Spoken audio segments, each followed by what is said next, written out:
Bienvenidos a Noticieros Nuestra Historia, con los presentadores Luisa Franco y Camilo Rodríguez. Buen día, bienvenidos una vez más al Noticiero Nuestra Historia. Estos son nuestros titulares de hoy.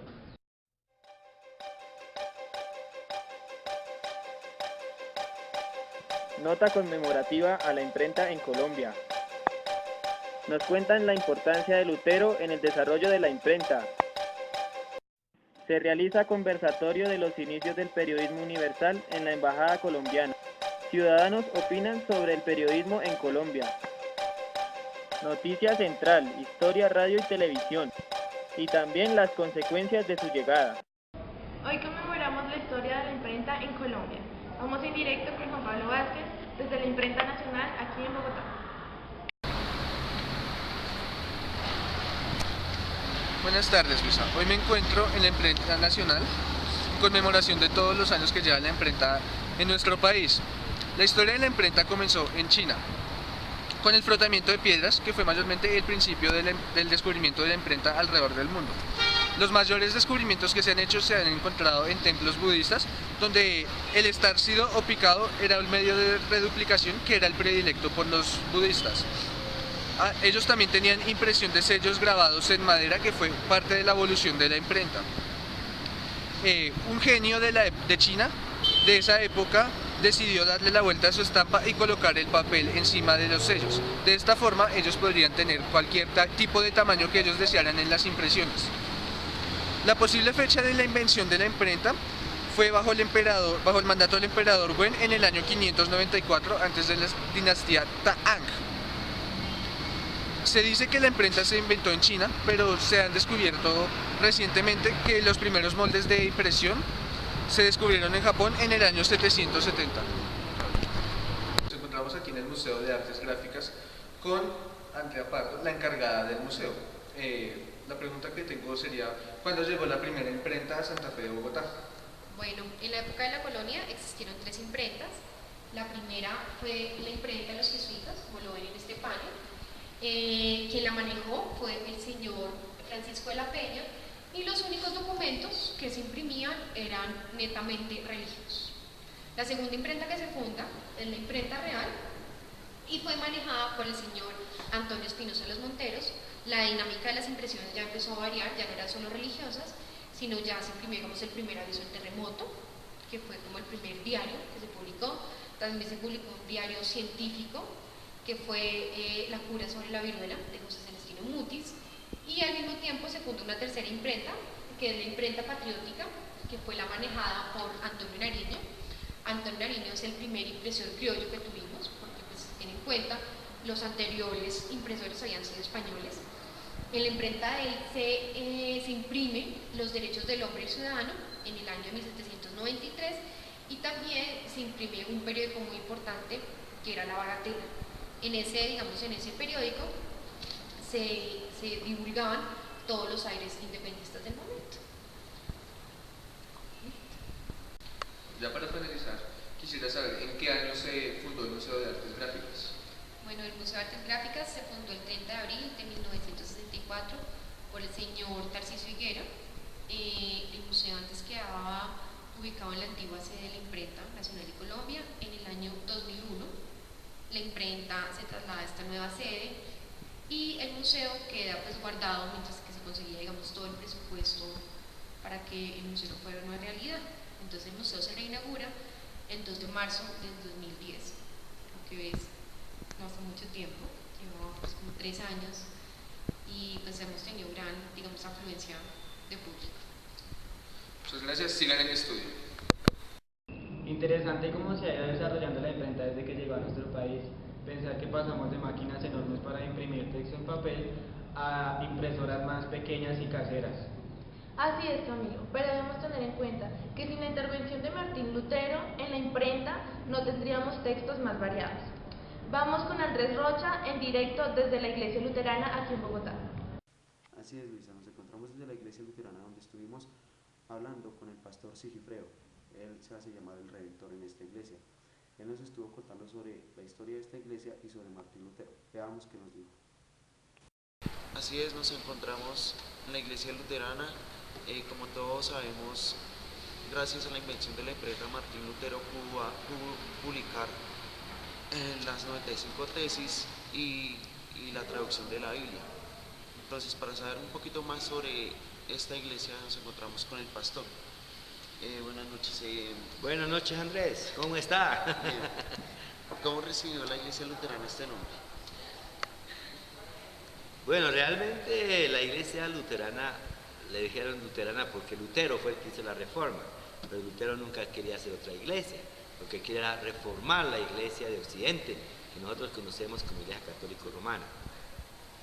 ¿Y cuéntanos más, quién fue Martín Lutero? Bueno, ¿quién fue Martín Lutero? Fue un monje agustino que, viendo todos los abusos que había en su tiempo, claro, ¿no? En su tiempo, abusos de los Médicis, de los Borgia, todo esto de las indulgencias, que eran papeles que el Papa había sellado con el sello papal para vender y conseguir dinero para la Capilla Sistina. Entonces las indulgencias eran papeles que le decía a la gente: compre esta indulgencia y las almas salen del purgatorio y van para el cielo.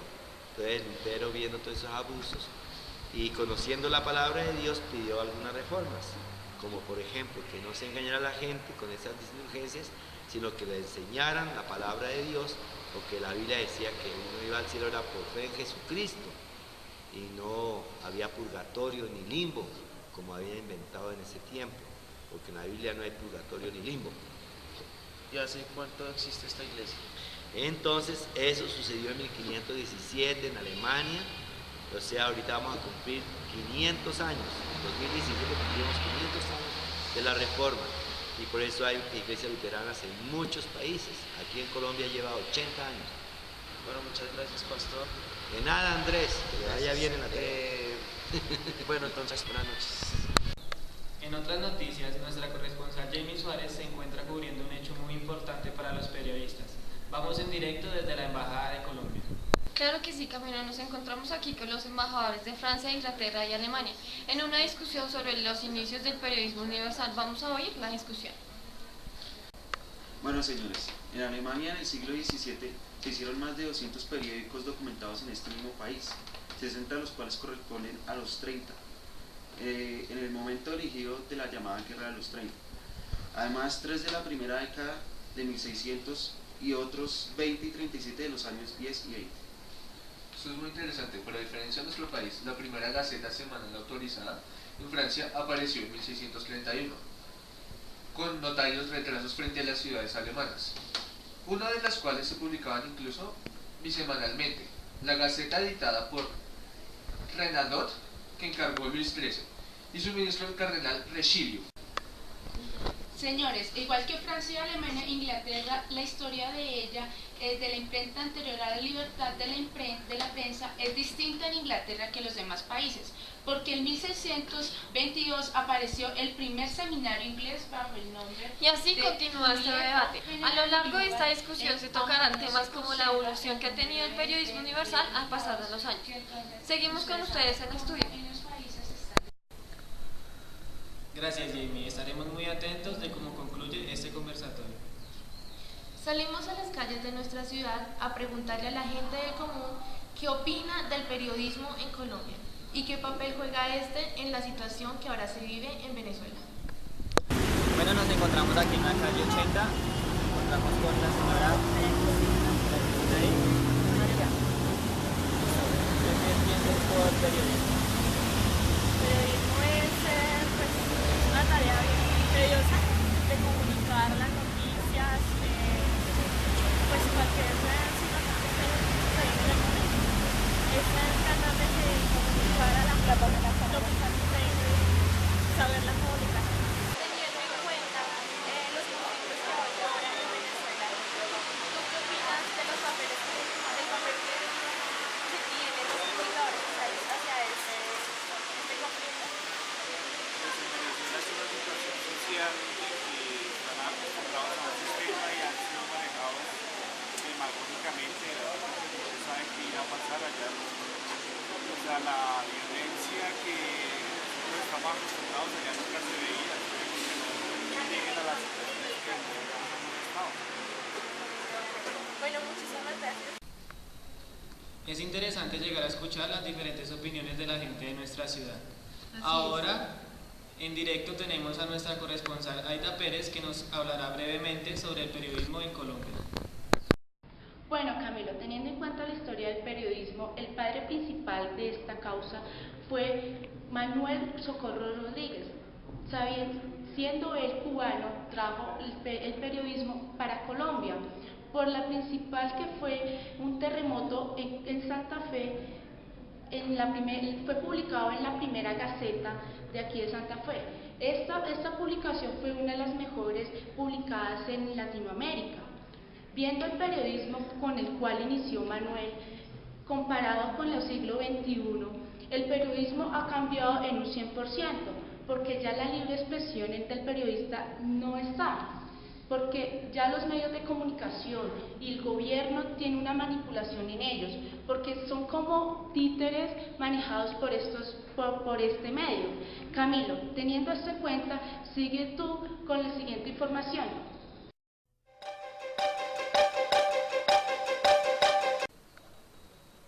Bueno, en la historia de la radio no se puede estipular un lugar y una fecha exactos para indicar su inicio.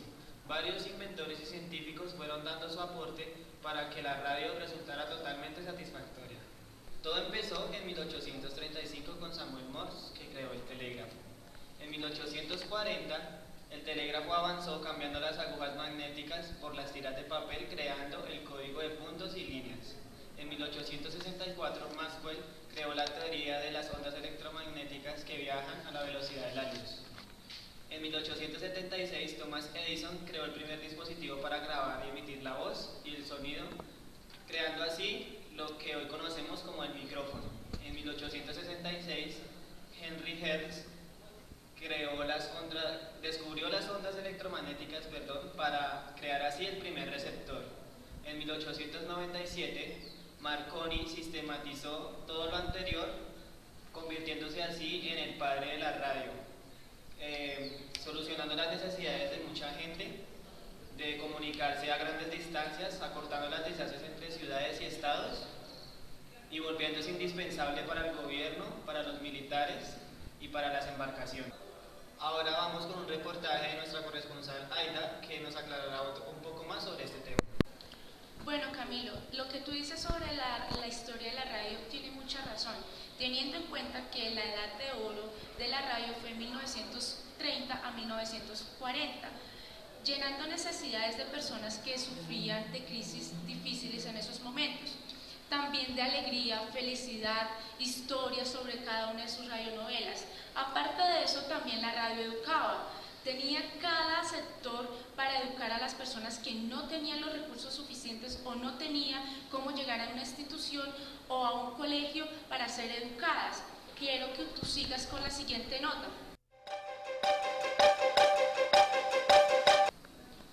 La televisión en Colombia llega el 13 de junio de 1954. La ODIM anuncia el servicio de televisión en el país, que es el Ministerio de Información propuesto por el general Rojas Pinilla. Este nombra como director del proyecto al antioqueño Jorge Luis Arango y cuenta con el apoyo del Ministerio de Educación. Fernando Gómez Agudelo tenía solo 8 meses para ir a Europa, para realizar estudios y conseguir tecnología apropiada para iniciar este proyecto. Bueno, Luisa, lo que dice sobre la historia de la televisión en Colombia, sí, tiene mucha razón. Yo creo que una de las causas que trajo o defectos que trajo este equipo o esta máquina maravillosa que estuvo en 1954 en Colombia fue que a las personas que trataban de llegarle supuestamente en la educación, pero así no fue. Las personas del televisor o las personas que manejaban este medio llegaron de otra forma diferente, que era la forma de entretener a las personas. Y la cuestión de informar o de educar quedó hacia un lado. Yo creo que este medio televisivo le quitó mucho rating a la radio, teniendo en cuenta que la radio sí educaba, viendo que las grandes empresas y el gobierno tiene manipulación en estos medios masivos que son los canales. Teniendo eso en cuenta, nosotros como periodistas tenemos que estar como al afán de llevar todo lo que todo lo que estas personas quieren que publiquen. No tenemos una forma de libre expresión, porque aún así nuestra información va a ser manipulada por estos medios masivos, porque ellos no quieren que realmente como la sociedad se entere como tal de lo que está pasando en el país. Yo creo que la televisión del año 1954 a estos siglos ha cambiado muchísimo, porque desde ahí sí empezaron, por decirlo así, educando, pero ellos vieron que, este motivo de educar no llamaba la atención de las personas. ¿Qué hicieron? Pasaron la forma de entretener. Ya nosotros como tal no vemos un canal que realmente nos informe o nos eduque como personas. Solamente vemos cosas como moda, chismes, cosas así, cosas que realmente para nuestra sociedad y para nosotros como periodistas o para los canales no es favorable.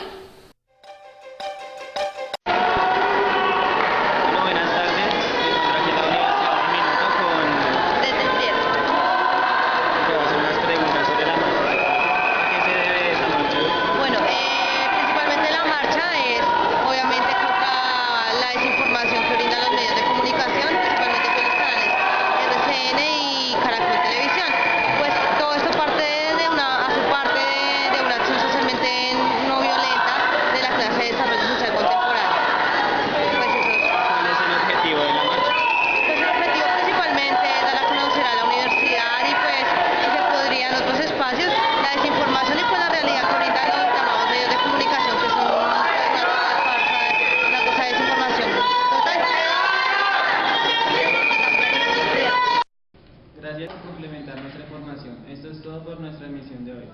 Véanos también en la revista infantil Colombia Kids y escúchenos en los especiales de nuestra radionovela de Producciones Uniminuto.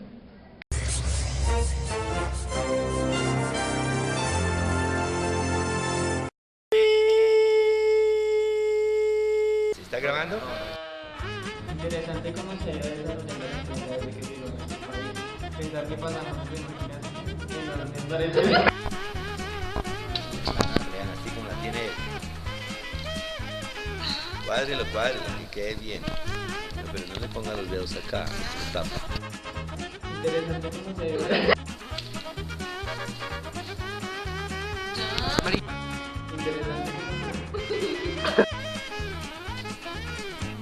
Gracias, Jamie. Esta vez es... Gracias, Jamie. Estaremos atentos de cómo contribuye este Interesante cómo se debe desarrollando la empresa desde que llegó a nuestro país.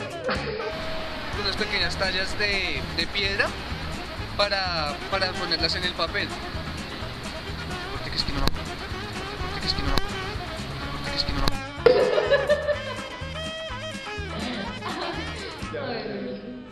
Ahora la cara de él, la cara de él, la cara de él.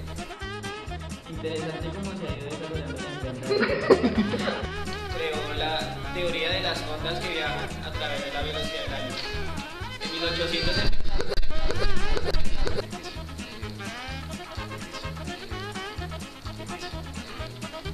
más creó la teoría de las ondas de la luz que viajan. Mierda. Bueno, ya, ahora sí.